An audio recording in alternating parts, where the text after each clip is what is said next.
Championship 4 contender and the winner of today's Busch Light Pole Award, Joey Logano. We'll get right to questions for Joey. If you have one, please raise your hand. We'll get you a mic. Go to Holly, Bob, Cole. Thank you. Hi, Joey. Holly Kane with the NASCAR Wire Service. How much of a, obviously it gives you a boost, but how much of a big deal is it for you to go for the championship when you out-qualify everyone and you're starting on pole? What does this do in terms of mindset, I guess, in addition to having the best car, obviously? Yeah, it keeps the pressure on them. That's the goal. When you get here, it's keep the pressure on the competition. This team does amazing under the pressure, and that's why we thrive in playoffs and Championship 4 type moments. I love it. I love it. It makes me better, and I think it makes my whole race team better as well. And you know, I've been saying we've been preparing. We've had a lot of time to go over a lot of things here, and went over a lot last night and this morning with Paul and the team, and made seems like some good adjustments, at least for qualifying. It showed up, and hopefully that continues into the race. So good place to start, better place to finish. First pit stall will be helpful. You know, we got a good pit crew, but I think also when you can add that with the best pit stall, the camera line's right there in front of it, not too far ahead of it. So that's a big advantage. Go to Bob.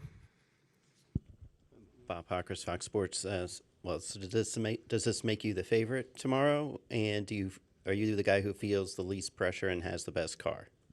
We've been the favorite to win since the beginning of the year, if you ask me. That's my mindset. That's the way I go to a racetrack. If I don't go to a racetrack like that, I shouldn't show up. I've always said, doesn't matter what everyone thinks about favorites and odds and all that garbage that everyone posts. I don't care. I know what my odds should be, and I know what I feel like they are. So I feel great about our position. Like I said, I got a great team, and we've proven today we got a good horse. So we're ready to rock and roll. Well, Cole, then Jerry, then Reed. Cole Cusimano with the Arizona Republic. Joey, you mentioned the importance of that first pit stall or pit stall selection. Seeing how the 5 team excelled last year to win the championship in that fashion, just what was the emphasis on kind of attaining that throughout the weekend? Well, I mean, it's definitely part of it. And, you know, the facts are, I mean, it's great. Qualifying means a lot.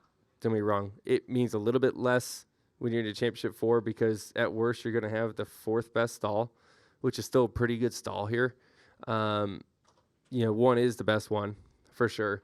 But there's also the effect of the clean air and tuning your car to the clean air and staying up front and, you know, kind of working the race in that way. It's helpful. So, like I said, it's a good place to be. Bless you. We'll go to Jerry. Jerry Jordan, KickingTheTires.net. You've talked about, you know, pressure, that you're putting the pressure on them. You've talked about you're the favorite. Because you're the oldest driver here, do you have more mind games than the other 3 drivers? Do you have anything saved up that, you know, between now and, you know, 24 hours from now? I don't need to play mind games. Just do my job, right? I don't need to go out there and do that. I just, you know, you control yourself and your own mindset, right? And I've been saying all week long that it's not just another race. This is way more than that. I'd say that because it is, and that saying that makes me better. So that's why I go that way. While everyone else is saying it's just another race and we try to take the pressure off, I just don't believe that's the correct way of doing it. Yep. Go here to Reed. Reed Spencer with NASCAR Wire. Did you feel like you had a pole-winning lap when you ran it? No. No. Well, because we went slower than the run before. It seemed like tire fall off was a real thing. I kind of got done with my lap, and I was like, dang, it's going to be like 3rd or 4th probably, just not as good as what it was the first run. And I overcompensated some of the adjustments I wanted to make as a driver, and probably didn't adjust the car enough as much as we needed to for some other things. And but I guess everybody's tires fell off, and that was a better lap than I thought it was.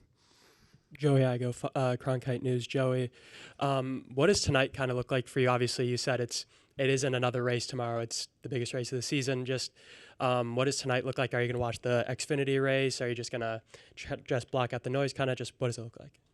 Yeah, well, once I'm done with you guys, we got a strategy meeting we want to go over, just kind of what we want the race to look like for the 22 team, and what we're going to do in certain scenarios, and try to put all that stuff together, which we already have. I don't really know why we're doing it, but we're doing it just to go over it again.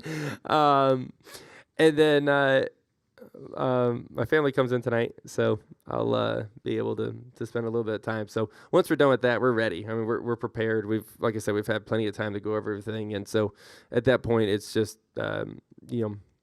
probably take a little break. Last couple of days have been pretty intense for everyone. When you think of preparing for practice last night, early this morning, going over things, all that prep, into qualifying. So. Good night's rest, and maybe a little walk with the family tonight. We'll call it good.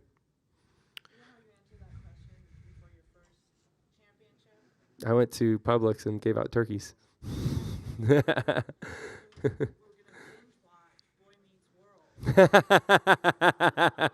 Still a great show. My kids aren't old enough yet, but they learn a lot from that show. It's a good, wholesome TV show, all right? Makes us all better people.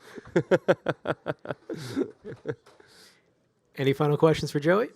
It's probably Paw Patrol now. Bluey. What else? Cars. Mm-hmm. Yeah.